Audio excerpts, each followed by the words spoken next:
giftiti. Uffanni kun meeqa?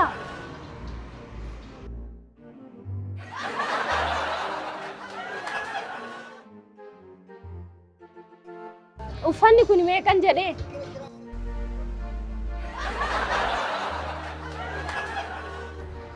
Ani cufaa beetas dhaabbannaa situ gurgurase yookaan warra manaa naa waamika.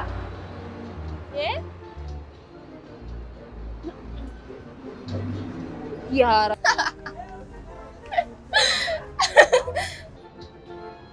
Luugama tafaan keessa jiraa? Ani illee sirraa bitachuufan ture. Dhiisi kaasumatti hafe.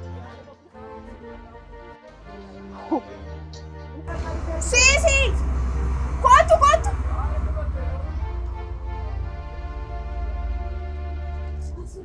Innu mallee nama fakkaatu.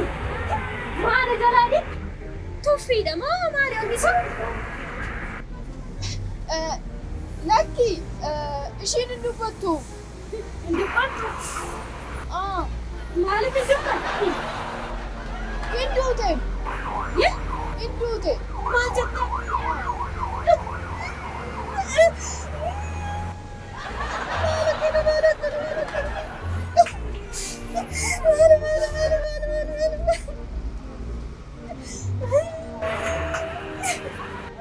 Maal fakkeettale?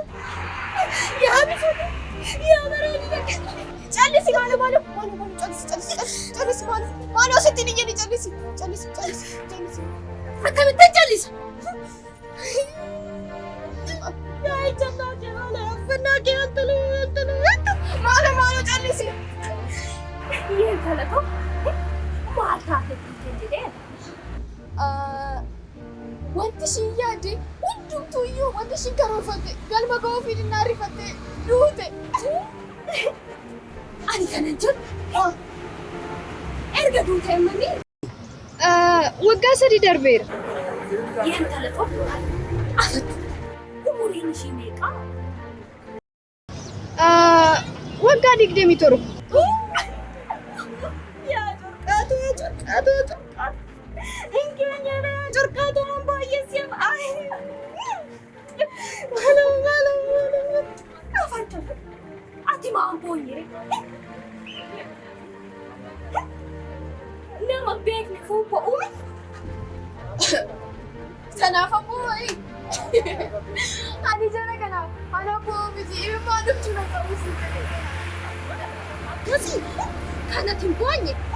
Ani idaan qabaare. Kanatti hin boonye ani ilman qaba. Maali joo? Ani maafan mataaf qabus.